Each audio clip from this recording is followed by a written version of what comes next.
안녕하세요. 저는 마흔을 앞두고 있는 30대 여성입니다. 결혼은 한 번 했었지만 이제는 만나는 사람도 없는 돌싱이네요. 전 남편이 너무 지긋지긋해서 그런지 이제는 도통 남자에게 관심이 안 생기더라고요.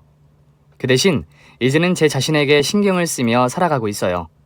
그래서 오늘은 제게 지긋지긋하고 떠올리기도 싫은 저의 오래전 결혼 생활에 대해 이야기해보려 합니다. 어릴 적 저희 집은 무척 가난했었어요. 비가 오면 비가 새고 여름마다 곰팡이가 쓰는 오래된 집에 살면서 식사 한번 넉넉하게 해본 적이 없었죠.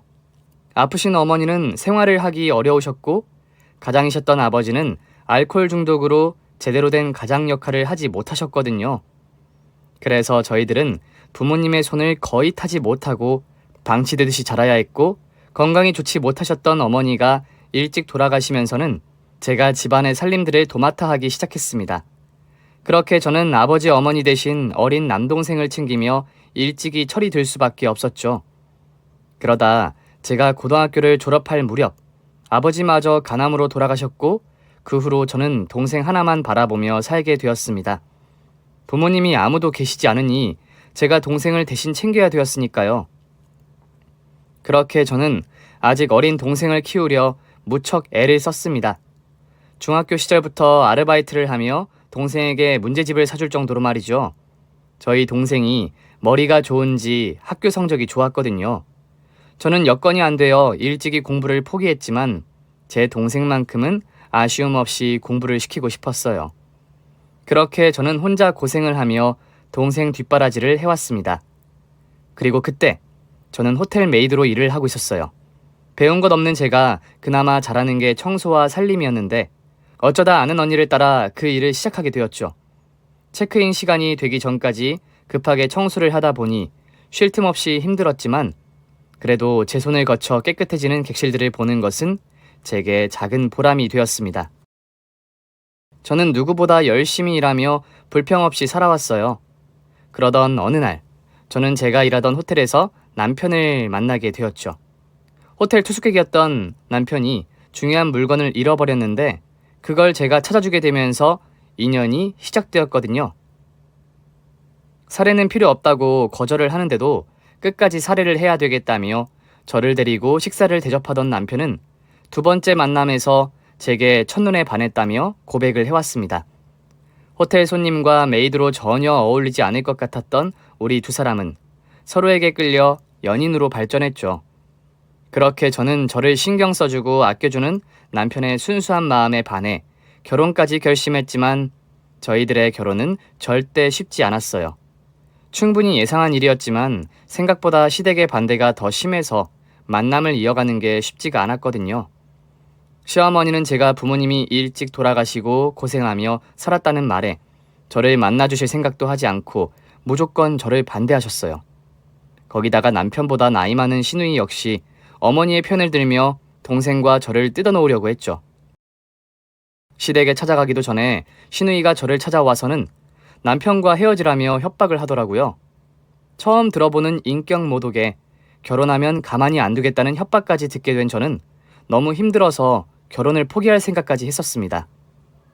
하지만 그럴 때마다 남편은 저를 붙잡고 달래며 저를 놓지 않았어요. 그리고 결국 남편이 시어머니와 시누이를 설득하여 결혼 승낙을 받아낼 수 있었죠. 시댁 식구들이 저희 결혼을 반대하셨지만 결국 남편의 고집을 꺾지 못했거든요.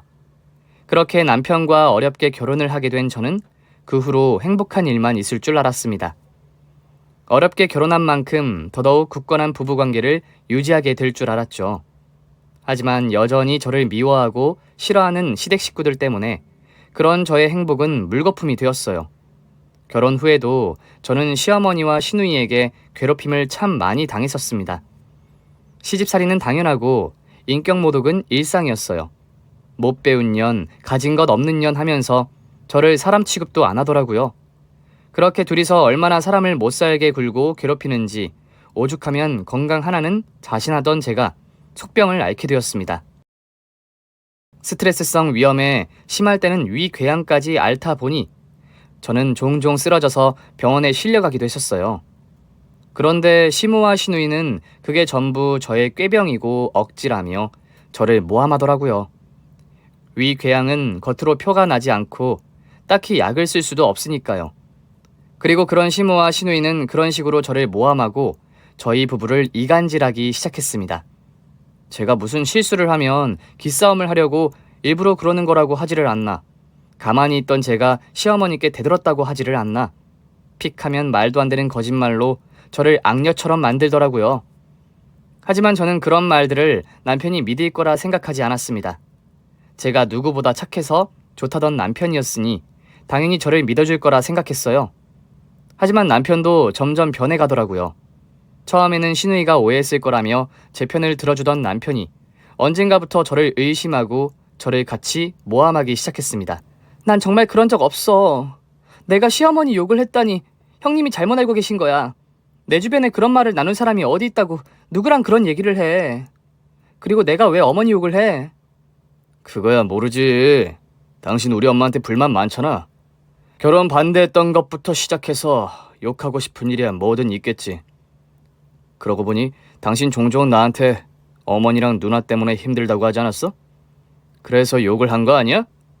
아무리 그래도 그렇지 어디 집안 어른 얘기를 함부로 해. 나 정말 아니라니까? 당신 내 말 못 믿는 거야? 당신까지 그렇게 말하면 나 정말 억울해. 나 당신 정말 성격 하나는 좋은 줄 알았는데 설마 이렇게 경우 없는 사람일 줄은 몰랐어. 당신한테 실망이야. 애초에 그렇게 억울했으면 당신이 행실을 똑바로 했어야지. 심지어 이번 일이 처음도 아니잖아? 그동안은 나도 당신 생각해서 많이 참았던 거야. 당신이 그럴 만한 이유가 있겠지. 뭔가 오해가 있겠지. 그렇게 생각했는데 당신은 어떻게 매번 핑계만 대는 거야? 그렇다고 당신한테 아무 잘못이 없다고 말할 수 있어? 당신 저번에 나랑 같이 있는 곳에서도 어머니한테 대들었잖아. 뭐? 그건 어머니가 너무하셔서. 그렇다고 어른 앞에서 큰 소리를 내? 애초에 그 일도 당신이 자초한 일 아니야? 우리 어머니가 화내실만 하셨지. 당신이 매달 처남한테 얼마씩 돈 붙이는데 그걸 우리 어머니 입장에서 이해할 수 있으시겠어? 그러게 결혼까지 해서 동생한테 용돈 보내는 사람이 어디 있어? 세상에 어느 시댁 식구가 자기 친정만 챙기는 며느리 좋아하냐? 그러는 당신 처남한테는 그렇게 하면서 우리 누나나 어머니한테 뭐 하나 해줘 봤어? 나도 하려고 노력했어. 하지만 내가 뭘 해도 싫어하시고 욕하시니까 나도 어쩔 수 없잖아. 그것도 다 핑계인 거지. 그래놓고 뻔뻔하게 억울하다고 하다니. 나도 이제 더 이상 당신 싫은 소리 못 들어주겠다. 당신도 이제 불평 좀 그만해. 남편만큼은 제 편이라 생각하고 그동안 버텨왔었는데 이제는 남편마저 제게 정이 떨어진 건지 그런 소리를 하며 저를 못된 며느리로 매도하더라고요. 심지어 제가 벌어서 제 힘으로 보내는 동생 유학비마저 꼬투리를 잡으며 나무라는 거였어요. 단 한 번도 남편 돈을 친정에 갖다 준 적 없는 제게 말이죠. 그렇게 저와 남편 사이가 점점 균열이 가고 있을 때 시모와 시누이는 이때다 싶어 작정을 하고 일을 벌였습니다. 결혼해서 유부남인 제 남편에게 시누이가 다른 여자를 소개시켜 주었거든요. 어떻게 가족이라는 사람들이 그럴 수가 있는지 전혀 믿어지지 않았어요. 알고 보니 시어머니가 저와 남편이 사이에 아이가 없자 그걸 이용해 이혼을 시키려고 작전을 짜셨더라고요. 그런 계획을 세웠다고 해도 남편이 거부하면 큰 문제가 될 일은 아니었죠. 하지만 남편은 기가 막히게도 그들의 계획에 동참했습니다. 대체 무슨 생각인 건지 남편이 저와 이혼도 하지 않고 시누이가 소개한 여자와 바람을 피우고 있었더라고요.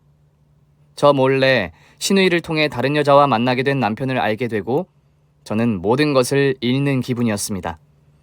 결혼한 동생에게 여자를 소개해주는 시누이나 그런 생각을 하고 모든 걸 계획한 시모나 그걸 다 알고도 저를 속인 남편까지 저는 그 사람들이 너무 증오스러웠습니다.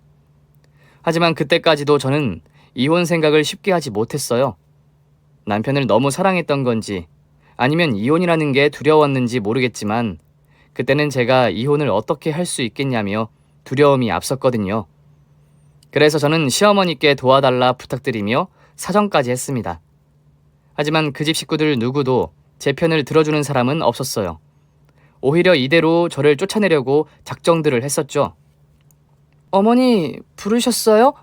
근데 이분은 누구... 예, 너 인사해라. 여기는 우리 희철이 애인. 뭐 이제 와서 괜히 숨길 이유도 없을 것 같고. 너도 얘기는 대충 들었지? 어머니, 이게 대체 뭐 하시는 거예요? 지금 이 여자 인사시키려고 저 부르신 거예요? 어떻게 저한테 이러실 수 있으세요? 너야말로 어디 시어머니 앞에서 큰 소리를 내! 내가 이러니까 너를 싫어하는 거야. 여기 봐라. 이 아가씨는 이런 상황에도 점잖게 있잖니. 하긴 우리 희영이가 소개한 아가씨이니까 어디 흠잡을 데는 없지. 못 배우고 없이 자란 너와 달리 배울 만큼 배운 아가씨거든. 진작에 이런 며느리를 들여야 했는데 말이야. 그러게 오래 살지도 못하고 내 아들 앞길 막을 생각이었으면 반대했을 때 진작 떨어져 나갔어야지. 그때는 둘이 죽고 못 살 것처럼 그러더니 이제 봐라 니들 부부 사이가 어떤지. 어머니, 정말 이러시는 거 아니에요. 제가 아무리 밉고 싫다고 하셔도 이러시면 안 되죠. 저 어머니 며느리예요. 희철 씨 아내라고요. 근데 어떻게 결혼한 자식한테 다른 여자를 소개해주세요? 어머니 정말 이대로 두 사람 놔두실 거예요? 그럼 내가 뭘 어쩌라는 거냐? 너만 가만히 있으면 모든 사람이 행복해질 수 있어. 네가 그냥 떨어져 나가주면 그만이라고. 어느 날 시어머니가 불러서 시댁으로 갔더니 어머니께서 제 앞에 남편의 상간녀를 데려다 놓고 소개를 시키시는 겁니다. 제가 남편의 외도를 알고도 이혼 소리를 못하고 참았더니 알아서 떨어져 나가라고 그런 짓을 하신 거죠. 반가워요. 어머니한테 들어서 알겠지만 나 희철 씨 만나고 있어요. 긴 얘기 할 것 없고 희철 씨랑 이혼해줘요. 당신 내 남편이랑 바람난 상간녀야. 근데 어떻게 당당하게 그런 소리를 해?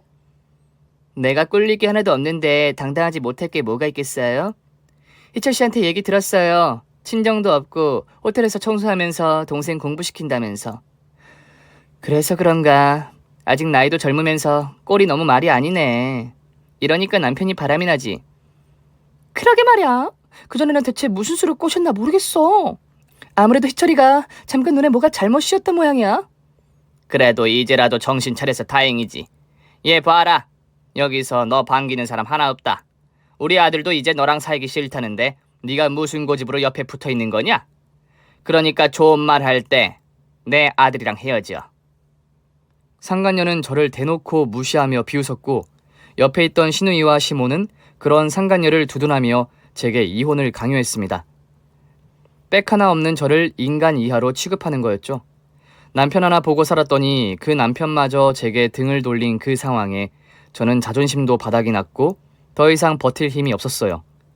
그렇게 결국 저는 억지로 떠밀리듯 이혼을 하게 되었고 재산 분할이니 위자료니 하는 것도 받지 못하고 빈털터리로 쫓겨나기까지 했습니다. 그러자 저는 더 이상 살아갈 희망이 없다 생각하며 삶을 비관하게 되었죠. 하지만 그렇다고 멀리서 고생하는 동생에게 제 처지를 알려 걱정을 끼치고 싶지도 않았어요. 그런데 그때 마침 미국에서 동생이 돌아오게 되었습니다. 누나, 이제 걱정하지 마. 누나 고생은 끝났어. 내가 이번에 돈을 얼마나 벌었는지 알아? 그게 무슨 말이야? 너 미국에서 하던 사업 접고 들어온 거 아니었어? 그래. 근데 망해서 접은 게 아니야. 내 사업이 성장 가치가 있다면서 대기업에서 내 사업권을 사갔어. 근데 그 금액이 얼마인 줄 알아? 무려 $10,000,000라고. 그래서 이제 그 돈으로 미국 사업 접고 앞으로 한국에서 내 사업 다시 시작할 거야. $10,000,000? 그게 한국 돈으로 얼마인 건데? 많은 거야? 미국으로 유학을 떠나 연구 개발을 하며 작은 사업을 구상하던 동생은 자신의 힘으로 더 키우지 못해 아쉬워하던 사업 아이디어를 대기업에 팔았다고 했습니다. 그리고 그렇게 번 돈이 $10,000,000였는데 그 돈이 한화로 100억이 넘는다는 건 나중에서야 알게 되었어요. 100억이라니 저는 꿈에서도 만져본 적 없는 큰 돈이라 실감이 나지 않았어요. 그래서 처음에는 내 동생이 그렇게나 부자가 되었다는 걸 믿지 못했는데 어느 날 동생이 제 앞으로 호텔을 사주면서 그 사실을 믿게 되었죠. 누나, 그동안 동생 뒷바라지하느라 고생 많았어. 내가 더 빨리 성공했어야 하는데 그동안 누나 고생시켜서 정말 미안해. 그랬어야 그딴 놈이랑 결혼할 일도 없는 건데. 그래도 이제는 내가 평생 누나 책임질게. 그러니까 누나도 앞으로는 호텔 청소 말고 호텔 경영해봐. 호텔 경영이라니. 평생 청소만 하던 내가 무슨 호텔을 경영해. 아무 자격 없는 사람들도 취미 삼아 호텔 사업하고 리조트 사업해. 근데 이쪽으로 경력도 있는 누나가 못할 게 뭐야? 누나가 그동안 해온 청소들도 전부 누나 자산이야. 누나의 노하우라고. 미국에서 유명한 호텔 체인 대표도 누나처럼 메이드였어. 가장 객실 손님들과 가깝기에 호텔 경영도 잘할 수 있었던 거지. 그러니까 누나도 충분히 할 수 있어. 그리고 전문 경영은 공부하면서 배워도 되는 거니까 걱정하지 마. 나도 옆에서 많이 도울게. 솔직히 처음에는 저도 자신이 없었습니다. 대학도 나오지 못하고 청소밖에 할 줄 모르는 제게 호텔 경영을 하라는 말이 허무맹랑하게 들렸어요. 하지만 그런 저를 북돋아주며 용기를 주는 동생의 든든한 지원으로 저는 결국 결심을 할 수밖에 없었죠. 그렇게 저는 밤에는 인터넷 강의로 경영학을 듣고 낮에는 발로 뛰며 열심히 경영을 배우기 시작했습니다. 그래도 다행히 사업을 해본 경험이 있는 동생의 도움과 전 남편의 일을 어깨너머로 봤던 것이 도움이 되어 큰 무리 없이 일을 시작할 수 있었죠. 그리고 저는 몇 년 만에 이름 없던 작은 삼성 호텔을 5성급 호텔로 키울 수 있었습니다. 그렇게 저는 이제 완전한 사업가가 되었고 더 이상 저를 무시하고 괄시하는 사람도 없었죠. 그런데 그러던 어느 날 저는 정말 당황스러운 재회를 하게 되었습니다. 잠깐 시간이 비어 호텔을 둘러보고 있었는데 저희 호텔 투숙객인지 누군가가 복도에 쓰레기를 버리고 지나가더라고요. 아직도 저런 손님들이 계신지 놀라웠지만 그렇다고 저희 호텔을 찾은 손님을 탓할 수는 없었기에 저는 어쩔 수 없이 그 사람들이 버린 쓰레기를 직접 주워야 했습니다. 호텔 운영을 시작하게 한 후로 예전처럼 제가 청소를 해야 할 일은 없었지만 그래도 제 호텔이니 그 정도 하는 건 당연했어요. 그런데 그 쓰레기를 버린 사람이 제가 아는 사람들인 겁니다. 바로 평생 다시는 보고 싶지 않다고 생각했던 전 시모와 전 남편과 바람났던 상간녀였어요. 저희 호텔이 요즘 들어 인기가 많다고는 하지만 하고 많은 호텔 중 어떻게 여기를 찾아왔나 싶더라고요. 처음에는 우연이 아니라 그 사람들이 작정하고 저를 찾아낸 줄만 알았어요.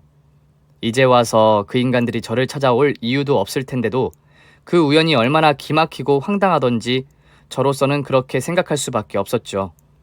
다시 만나봐야 좋은 만남은 아닌 탓에 저는 그냥 직원인 척 모른 척 지나가려고 했습니다. 하지만 눈치 없는 시모는 기어이 저를 단번에 알아보고 저를 붙잡고 아는 체를 하더라고요. 어머, 너 진경이니? 너 진경이 맞지? 아닌데요. 사람 잘못 보셨습니다. 아니긴 뭘 아니야. 너 맞구만. 얘는 내가 네 낯짝도 못 알아볼 줄 아니? 너 같은 애를 내가 어찌 까먹어? 저도 참 바보 같은 것이 그 씹어먹어도 시원치 않을 사람들을 다시 만나면 이제라도 머리채를 잡아줘야 했는데 정작 그 인간들을 마주하니 오래전 고통이 다시 떠올라 꼼짝도 할 수 없었어요. 그래서 제 이름을 물으며 저를 아는 체 하는 시무 앞에서 저도 모르게 제가 아닌 척하고 말았습니다. 불편하고 끔찍해서 피하고 싶기도 했지만 그 인간들과 엮여서 좋은 꼴을 못 볼 거라는 계산에 제 호텔에서 굳이 소란을 피우고 싶지 않았거든요. 그러자 시모는 그런 제가 우스운지 과거에 저를 대하던 대로 저를 비웃으며 자기 새 며느리까지 불러왔습니다. 아가! 이리 좀 와봐라. 내가 여기서 누굴 만난 줄 아니? 어머나 세상에. 아무리 세상이 좁다 그러지만 어떻게 여기서 얘를 다 만나니? 어머니 왜 그러세요? 누구 아시는 분이세요? 아가, 너 얘 기억 안 나니? 너도 봤었잖아. 내 전 며느리. 어머, 희철씨 전처요? 그래, 바로 걔. 얘, 너도 우리 며느리 기억나니? 둘은 구면이지? 얘, 너는 어른 보고 인사할 줄도 모르니? 우리가 굳이 인사까지 할 사이는 아니지 않나요? 아는 척할 가치도 없는 사이라 생각해서 모른 척을 하려고 했던 건데 눈치 없고 생각 없으신 건 여전히 똑같은가 보네요. 뭐라고? 얘가 지금 무슨 말을 짓거리는 거야? 눈치도 없고 생각도 없다고? 야, 너 어른 앞에서 어디 막말을 하고 있어. 그래도 한때 내가 너 걷어 먹여주고 챙겨줬는데 고마운 줄도 모르고 말이야. 네가 전부터 싹수가 없는 건 알고 있었지만 너 여전히 싹퉁머리가 없구나. 하긴 배운 게 없는 애가 나이 좀 먹는다고 달라지겠니? 그러는 본인이야말로 나이값 좀 하시죠. 누가 누구더러 뭐라 하는지 모르겠지만 그쪽 나한테 그런 소리 할 자격이 없잖아요? 걷어 먹여주고 챙겨줬다고요? 당신이 내 부모라도 된답니까? 내가 지금이라도 당신들한테 죗값 따져 물으면 물어야지 당신이 뭐라고 나한테 그런 소리를 해요? 나이 먹고 정신이나 차리던가. 이제 와서 나한테 더 할 말이 있어요? 엮여봤자 추잡스러운 꼴만 보겠다 싶어서 아예 무시를 하려고 했더니 시모가 노망이 났는지 괜히 가만히 있는 사람을 자꾸 건드리는 겁니다. 다른 투숙객들을 생각해서라도 참으려고 했는데 저도 사람인지라 계속된 시비를 참을 수가 없었어요. 어쩌면 제가 참는 걸 보고 더 그러는구나 싶어서 저도 더 참지 못하고 맞받아 쳐줬죠. 아마 제가 시모에게 대든 건 그게 처음이었을 거예요. 막상 뵙고 보니 별로 어렵지도 않은 걸 당시에는 왜 못하고 참기만 했었던 건가 싶더라고요. 그런데 제가 시모에게 대들고 화를 내자 옆에 있던 상간녀가 가만히 있지 않더군요. 저기요, 당신 지금 뭐 하는 짓이야? 어디 어른 앞에서 언성을 높이고 있어. 당신 부모가 그렇게 가르쳤어? 아, 부모도 없이 자랐다 그랬나? 하긴 당신 얘기는 우리 희철 씨한테 많이 들었었지. 배운 것도 없고 가진 것도 없는 년이랑 같이 사는 거 지긋지긋하다 그랬었거든. 그러게 손에 쥔 게 없으면 자기 관리라도 열심히 했었어야지. 결혼하면 끝인 줄 알았어? 당신처럼 바보같이 남편 뺏기기 싫으면 나처럼 관리를 열심히 해야 하는 거야. 그래, 여자 엉덩이에나 환장하는 그런 놈이랑 살려면 너처럼 살기는 해야겠다. 그런데 그게 무슨 자랑이라고 지금 내 앞에서 말하고 있어? 유부남 꼬셔서 결혼한 상간녀 꼬리표는 부끄럽지도 않은 모양이지? 당신 나이 좀 먹었다고 무서운 게 없는 모양이야. 그때는 내 앞에서도 아무 말 못하더니 몇 년 만에 다시 만났다고 입을 잘만 터네? 그렇게 당당하고 자신 있었으면 지금 말고 그때 말을 했어야지. 능력 없어서 남편 뺏긴 주제에 뭐가 떳떳해? 나는 그래도 무능력해서 남편 뺏긴 여자보다는 능력 있어서 남의 남편도 뺏는 여자가 낫다 생각해. 그러고 보니 그때도 희철 씨가 자기 와이프 더러운 호텔방 청소한다고 꼬락서니 창피하다 그러던데 지금도 호텔에서 청소 일하면서 먹고 사는 모양이지? 이혼해서 잘 살 거라 잘난 척하더니 여전하네. 뭐라고? 당신 말 조심해. 당신이 뭔데 나를 더러 그런 소리를 해? 뭐? 내가 못한 말 했어? 자기 꼬락서니 창피한 거 당신은 모르나 보지? 그래, 당신은 지금 모습이 제일 잘 어울리는 것 같아. 이렇게 우리가 버린 쓰레기나 주우면서 말이야. 그러니까 앞으로도 자기 분수 잘 파악하고 찌그러진 상태로 살라는 말이야. 알아들어? 그 여자는 제가 쓰레기를 줍고 있는 걸 보고 제가 호텔 청소부인 줄 아는지 예나 지금이나 변한 게 없다며 제 처지를 비웃었습니다. 이혼 전에도 배운 것 없어서 청소하던 제가 여전히 청소 일이나 하며 별 볼 일 없이 산다며 저를 무시하는 거죠. 상간녀 주제에 나를 무시하는 태도에 화가 났지만 그런 걸 일부러 정정할 생각은 하지 않았어요. 그 여자들은 청소 일을 어찌 생각하고 무시하는지 모르겠지만 저는 애초에 호텔 청소 일이 부끄럽지 않았거든요. 오히려 부끄러워해야 하는 건 공공장소에서 생각 없이 쓰레기를 함부로 버리는 그 여자들이겠죠. 그런데 그때 마침 저를 찾던 비서가 나타났습니다. 대표님, 여기 계시군요. 손에 들고 계신 그건 뭐예요? 또 청소하고 계셨어요? 대표님, 청소는 직원들이 하면 되니까 자꾸 그러지 마시라니까요. 이러면 다른 직원들 괜히 눈치 봐요. 보니까 이 손님들이 쓰레기를 버리고 가시더라고. 그래서 본 김에 내가 주운 거지. 별거 아니야. 내 호텔 내가 청소하는데 누가 뭐라고 하겠어. 안 그래? 아유, 참 대표님을 누가 말려요. 하긴 이렇게 부지런하고 열심히시니까 저희 호텔을 이렇게 키울 수 있었던 거겠죠? 아무튼 이제 가시죠. 이제 곧 약속 시간이시니까 서두르셔야 해요. 벌써 시간이 그렇게 됐나? 그래, 가야겠네. 사실 제가 그날 오후에 호텔 프랜차이즈 사업을 위한 미팅이 잡혀 있었거든요. 그래서 미리 옷도 갈아입어야 하고 일정이 바빴는데 제가 나타나지 않으니 비서가 층마다 다니며 저를 찾았던 모양입니다. 저도 그렇게 말이 길어질지 몰랐거든요. 중요한 일을 앞두고 하필이면 예전에 그런 악연들을 만나 사사롭게 시비를 다투게 되었다니 저는 그냥 좋은 일을 앞두고 액땜을 하려나 보다 생각하며 그 인간들을 무시하고 헤어지려 했습니다. 아무튼 저한테 뭘 어쩌고 싶으신지 모르겠지만 제가 지금 좀 바빠가지고요. 저는 바쁘니까 더 이상 댁들과는 실랑이를 할 시간이 없네요. 여기 투숙하러 오신 건지 로비만 들리신 건지 모르겠지만 다른 투숙객들도 계시는 공공장소이니 앞으로는 소란스럽게 만들거나 불미스러운 일을 안 만드셨으면 좋겠습니다. 혹시나 방금 전처럼 쓰레기를 함부로 버린다거나 공공기물을 파손하면 저희 법무팀에서 고소장을 날릴 수도 있으니까요. 저는 고객님들은 왕처럼 모시지만 댁들 같은 진상들은 제대로 대우해주거든요. 내 말 알아들었으면 더 이상 소란 피우지 말고 돌아가세요. 그렇게 저는 자리를 뜨려고 하는데 새 며느리 방패처럼 세워두고 저를 타박하던 시모가 갑자기 저를 붙잡고 말꼬리를 물고 늘어지는 겁니다. 이게 다 무슨 말이냐? 대표님이라니? 우리 호텔이라니? 뭐가요? 이제는 귀도 안 좋으세요? 아니면 예나 지금이나 눈치가 별로 없으신가? 제가 여기 호텔 대표예요. 여기 제 호텔이고요. 근데 뭐요? 그게 당신들이랑 상관 있나? 아, 혹시 제 호텔에서 묵기 싫으신 거면 지금 바로 환불 조치 도와드릴 테니까 로비로 가세요. 저도 당신 같은 고객들 필요 없으니까 바로 나가준다고 하면 오히려 저야 고맙죠. 저도 괜히 찝찝하게 옛 악연들과 더는 엮이기 싫었는데 알아서 취소해주시면 취소 위약금은 면제해드릴게요. 그러실래요?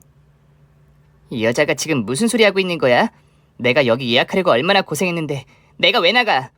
그리고 어디서 구라를 치고 있어? 야, 너 같은 게 무슨 호텔 대표야. 거짓말을 해도 정도가 있지. 기가 막혀서 정말. 당신 지금 우리 앞에서 창피당해서 쪽팔려서 친구랑 짜고 쇼하는 거 아니야? 갑자기 대표님이니 뭐니? 어디서 드라마를 많이 본 모양이야? 지금 무슨 소리 하시는 겁니까? 저희 대표님한테 무례하게 구시다뇨. 이런 말도 전부 모욕죄, 명예훼손 성립할 수 있는 거 모르십니까? 무슨 관계이신지 모르겠지만 저희 대표님이 반기시는 손님들은 아니신 모양이네요. 계속 바쁘신 분 붙잡고 괴롭히실 거면 저희 쪽에서도 가만히 있지 않을 겁니다. 지금 당장 경호원들 불러서 내쫓을 수도 있어요. 뭐라고? 아니 이것들이 진짜 쌍으로 돌았나? 너 내가 누군 줄 알고 이래? 우리 남편이 뭐하는 사람인 줄 알아? 너 같은 것들 껌도 아니야. 그나마 시모는 제가 대표라는 소리를 듣고 눈치를 보려 하는 것 같은데 생각 없는 상간녀는 아직도 분위기 파악을 못하고 악을 쓰더라고요. 그 모습에 옆에서 상황을 지켜보던 제 비서가 눈치껏 제 대신 나서주었습니다. 여기서 더 큰 소란이 나면 저나 호텔 측에 좋을 게 없으니까요. 그런데도 그 상간녀는 여전히 정신을 못 차리고 저를 무시하는 겁니다. 제가 사기를 친다나 뭐라나 하면서 정작 자신은 남편이 사업 좀 하는 것 가지고서 자기가 뭐라도 되는 줄 아는 것처럼 굴더라고요. 그래서 정말 보안팀을 불러야 하나 싶은 찰나 생각지 못하게 시모가 나서는 겁니다. 해봐. 네가 진짜 여기 대표이고 잘났으면 어디 법무팀이고 경호팀이고 다 불러서 나 끌어내보라고. 예, 그만 좀 해라. 너야말로 좀 조용히 해. 어디 호텔에서 교양 없이 소란을 부리고 있어. 어머니 지금 저한테 하시는 말씀이세요? 그래, 너 말이야, 너. 그럼 내가 너 말고 누구한테 말하겠니? 아까부터 정말 건물 떠나가라 소리를 지르고 악을 쓰고 있잖니. 다른 사람들 보기 창피해서 정말. 어머니, 저한테 갑자기 왜 그러세요? 지금 제가 누구 때문에 이러는 건데요? 그렇게 자기 새 며느리를 야단치던 제 전 시모가 갑자기 태도를 돌변하여 제게 친근하게 굴더라고요.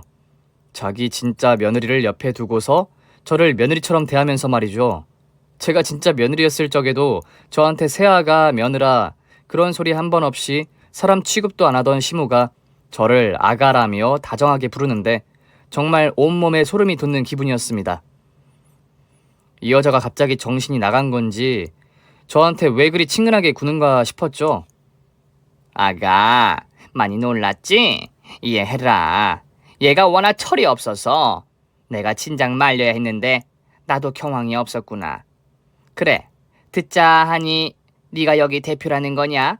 이 호텔이 네 호텔이었다고? 세상에, 어떻게 이런 호텔이 얻게 된 거야? 어디 뭐 로또라도 된 건가? 그걸 제가 설명해야 할 필요는 없잖아요? 겨우 그게 궁금해서 저를 붙잡은 거예요? 예, 그래도 우리 사이에 이 정도 축하는 해줄 수 있는 거 아니냐? 우리가 지금은 남이 됐다고 하지만 그래도 한때 가족이었는데. 그러게, 나는 네가 언젠가 잘 될 줄 알았어. 네가 언제부터 오중 열심히 살았니? 우리랑 지낼 때도 그렇게 아등바등하며 열심히 살더니 언젠가는 빛을 볼 줄 알았지. 너희들 이혼하고 나서 내가 네 걱정을 종종 했단다. 물론 나도 너한테 모질게 했다는 걸 부정하지는 않지만 그래도 그동안 미운 정만 있었겠니? 그때는 나도 내 자식 걱정이 먼저 들어 그랬던 거지. 너한테 다른 감정이 있었던 건 아니야. 그래도 네가 짠하기도 하고 그랬단다. 이 여자가 노망이 났는지 정말 뚫린 입으로 되도 않는 거짓말을 술술 잘 하더라고요. 나를 걱정하고 생각했었다면서 말도 안 되는 거짓말들을 하는데 사람이 어쩜 이렇게 뻔뻔하고 염치가 없나 싶은 겁니다. 아무래도 제가 호텔 대표라고 하니 뭐라도 콩고물을 얻어보려 대도 않는 아부를 하는 거겠죠.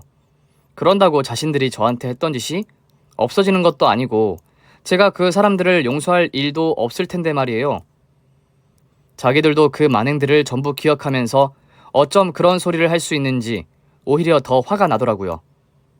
지금 무슨 헛소리를 하는 거예요? 기껏 바쁜 사람 붙잡고 하는 얘기가 그런 소리야?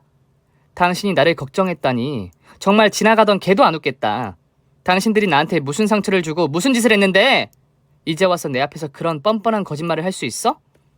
아가, 나도 후회하고 반성하고 있다. 너무 그러지 마라, 응? 웃기고 있어. 당신 방금 전까지도 내가 청소한다고 비웃고 있었잖아. 당당하게 이혼하더니 아직도 청소하냐며. 근데 내가 호텔 대표라고 하니까 갑자기 잘 보이고 싶기라도 한 거야? 그래서 뭐 나한테 뭘 얻어내려고? 아가, 그러지 말고 예정을 좀 생각해라.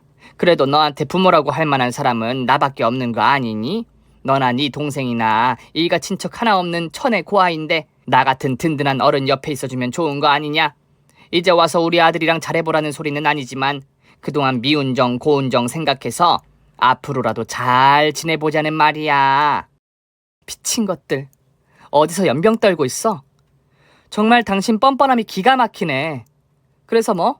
나더러 콩고물 좀 뿌려달라 이거예요? 좋게 헤어진 시댁이라도 겸상 안 할 판에 저런 여자 내세워서 나 이혼시킨 당신이 무슨 염치로 그런 소리를 하지? 어머니도 정말 하나도 안 변하셨네요. 예전에도 사람이 참 주제 모르고 욕심만 많다 생각했는데 지금도 내 앞에서 그런 소리 하는 거 보니까 당신은 죽기 직전까지 남의 밥그릇 기웃거리 팔자야. 그렇게 돈이 궁하면 잘난 아들한테 바라지 어디 되도 않게 남이 차린 밥상 앞에서 침을 질질 흘리고 있어. 너 지금 뭐라고? 너 말이 너무 심한 거 아니냐? 나는 네가 불쌍해서 그래도 옛정 생각해서 잘 지내보려고 하니까 얘가 지금 사람을 무시해도 정도가 있지. 지금 여기가 내 호텔 아니라서 이 정도로 하는 거예요. 밖에서 만났으면 당신 머리채라도 뽑았을 텐데 그게 참 아쉽네. 그러니까 나랑 말이나 섞어본 걸로 만족하고 앞으로 다시는 나 볼 생각하지 마요. 당신네 식구들 평생 우리 호텔 블랙리스트 올릴 거니까 다시는 마주치지 맙시다. 김비서, 보안팀 불러서 이 사람들 당장 내보내도록 해. 저게 정말 은혜도 모르고. 시모는 제가 아직도 옛날에 그 아무 말 못하는 호구 며느리인 줄 알았겠지만 몇 년 사이 저도 참 많이 달라져 있었거든요. 이제 더는 할 말 못하고 참지 않았어요. 그럴 필요도 없었으니까요. 그래서 연병 떨지 말라며 혼쭐을 내줬더니 개거품을 물고 어쩔 줄 몰라 하더라고요. 어떻게 콩고물이나 뜯어볼까 침을 질질 흘리겠지만 저도 이제 더 이상 미친 개들 상대해줄 여력은 없었거든요.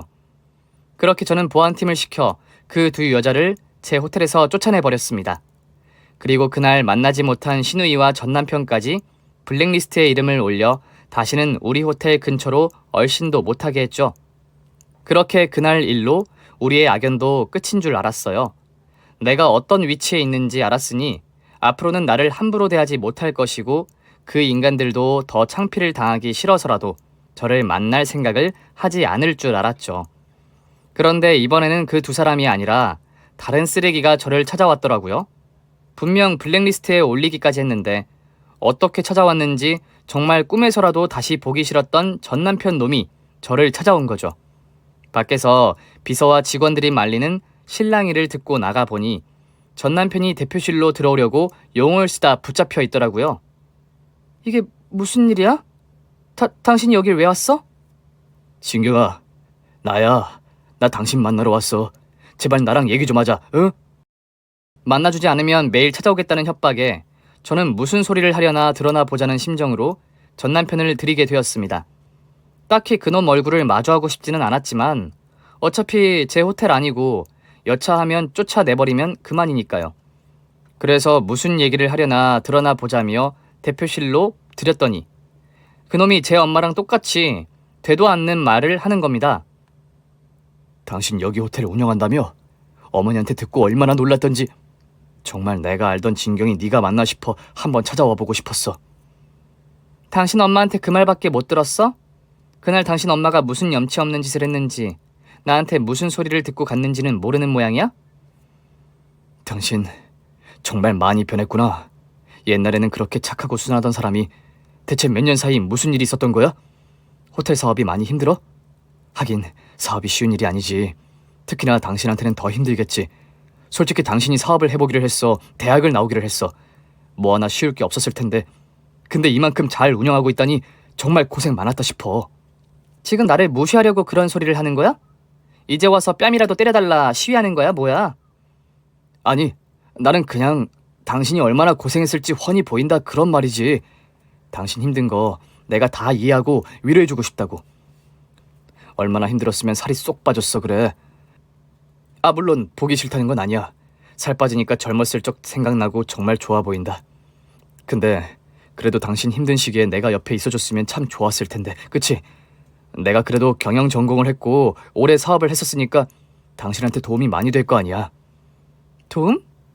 당신이 나한테 무슨 도움이 되는데? 당신이 내 인생에 도움이 된 적은 나랑 이혼해줬던 거 그거 하나야. 내가 어쩌다 뭐에 씌어서 너 같은 놈이랑 결혼했지만 네 덕에 이혼한 거잖아. 그건 정말 지금도 고맙게 생각해. 어쩌면 당신 덕분에 내가 이렇게 새 인생을 살고 있는 거 아니겠어? 근데 그것 말고 당신이 나한테 도움될 일은 하나도 없어. 정말 그 엄마의 그 아들인 건지 두 사람 다 뻔뻔하기가 끝이 없다.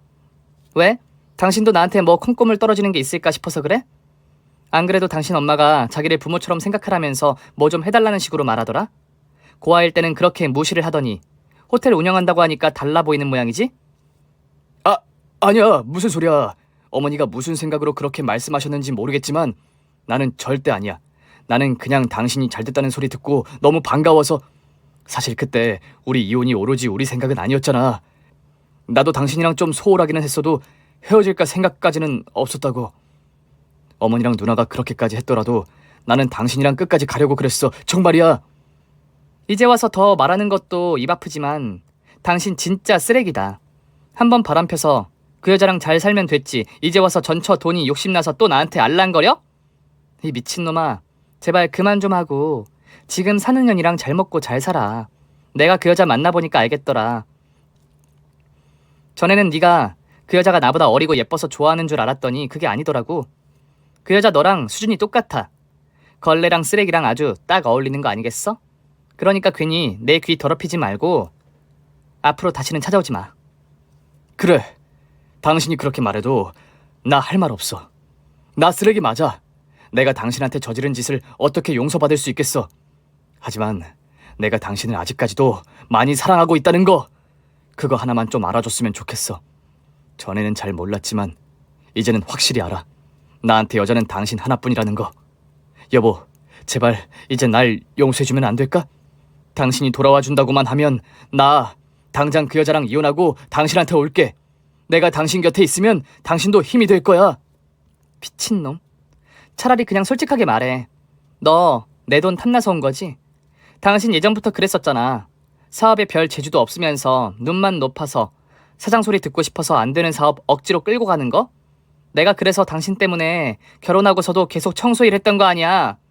남편이라는 놈이 사업한답시고 돈만 까먹고 생활비 한 번 못 갖다 주는데 어떻게 하겠어? 그 생각만 하더라도 너 같은 놈? 진작 버렸어야 하는데. 그때는 내가 참 순진했었지. 근데 그랬던 내가 아직도 순진할 거라 생각하는 거야? 당신 정말 많이 달라졌구나. 그래, 나도 당신 예전에 그 여자가 아니라는 건 알아. 당신이 나랑 재결합할 생각 없다는 것도 알고. 하지만 내가 아는 이진경은 어쩔 수 없이 선한 사람이야. 어려운 사람 외면하지 못하고 연민이 많은 사람. 당신 지금도 꾸준히 기부하고 좋은 일 많이 한다며. 그러니까 이번에도 좋은 일 한다고 생각하고 나 좀 도와주면 안 될까? 그래, 나 당신한테 바라는 거 있어서 찾아온 거 맞아. 내 주제에 염치 없이 도와달라 하면 안 되는 것도 알고. 근데 내가 사정이 정말 어려워서 그래. 지금 여차하면 우리 식구들 전부 길바닥에 나앉을지도 몰라. 마지막 기회라고 생각하고 어머니 집 담보로 대출까지 받았는데 이러다 빚 못 갚으면 나 사업 망하고 집까지 날려먹게 생겼어. 그러니까 당신이 제발 나 한 번만 도와줘라. 예정을 생각해서라도 제발. 그놈이 정말 뻔뻔하게 절더러 돈을 빌려달라 하더라고요. 제가 어려운 사람들 돕고 기부하는 걸 알고서는 자기도 불우이웃이니 제발 도와달라는 거죠. 어떻게 자기 같은 한량과 어려운 사람들을 동일시할 수 있는지 너무 어이없어서 헛웃음도 안 나왔어요. 듣자 하니 상황이 어렵기는 한 모양이었습니다. 사실 그런 사정은 누구보다 제가 더 잘 알았죠. 예전에 제가 전 남편과 같이 살았을 때에도 그 인간이 돈 때문에 고생하는 일이 여러 번 있었거든요. 정말 사업 능력이라고는 요만큼도 없으면서 욕심만 많아서 일만 벌이는지 덕분에 제가 고생이 많았죠. 그래도 그때는 아들 아끼는 시모가 많이 도와줬는데 그걸 믿고 그러나 전 남편은 매번 걱정 없이 일을 벌이고 사고를 치고 다녔습니다. 그러다 여유 있던 시댁 재산을 다 까먹은 지 오래되었는지 이제는 시댁 담보로 대출까지 받아서 갈 때까지 간 상황이더라고요. 들어보니 전 남편 앞으로는 재산이 없어서 그 상간녀가 집도 없이 시댁살이를 하는 모양인데 시댁까지 날아가면 그 집 식구들이 전부 길바닥으로 나앉아야 할 상황이라는 겁니다. 그래서 마지막 기회라고 생각하고 저한테 돈을 빌려달라는 거죠. 하지만 제가 왜 그 인간들을 도와주나요? 저는 당연히 도와줄 생각이 없었어요. 그런데 제가 욕을 하기도 전에 대표실 안으로 제 동생이 뛰어 들어오더라고요. 다른 직원들에게 전 남편의 소식을 듣고 놀라서 쫓아왔다가 전 남편의 헛소리를 듣고 열이 받아 들어온 거죠. 이 미친 새끼가 지금 무슨 소리를 하고 있는 거야? 우리 누나가 너를 왜 도와줘? 너 같은 놈은 정신 차리게 맞아야 해! 그리고 화가 난 동생은 그놈의 뻔뻔한 얼굴로 주먹을 날렸습니다. 그러자 전 남편은 그대로 멀리 나가떨어져 버렸고 놀란 직원들의 신고로 병원에 실려가고 말았습니다. 그 바람에 전 남편 쪽에서 고소를 한다고 난리를 피웠지만 저희 호텔 법무팀에서 잘 해결해서 오히려 그 인간이 주거침입으로 고소를 당하고 제 동생은 정당방위로 해결을 볼 수 있었습니다. 그러자 되려 고소를 취하해달라 사정을 하는데 또 맞을까봐 무서웠는지 직접 찾아오지는 않더라고요. 그렇게 한바탕 소란이 지나며 제게는 다시 평화가 찾아왔습니다. 저는 준비하던 사업 구상도 잘 풀려갔고 전 남편과 전 시댁 식구들과의 악연도 잘라내며 더 이상 걱정할 일이 없었죠. 그래서 저는 이번 일을 액땜이라 생각하기로 하고 저의 과거를 잊고 앞으로의 행복만 생각하기로 했습니다. 어쩌면 제가 잘 사는 모습을 그 인간들에게 똑똑히 보여주는 하늘의 계시가 아니었나 싶기도 하네요. 그럼 여러분들도 어떤 역경에도 굴하지 마시고 열심히 살아가시기를 당부드리며 제 이야기를 마치겠습니다. 감사합니다. 오늘 준비한 사연은 여기까지입니다. 재미있게 들으셨다면 구독과 좋아요, 알림 설정까지 눌러주세요. 그럼 저는 다음 사연으로 찾아뵐게요. 오늘도 건강하고 행복하세요.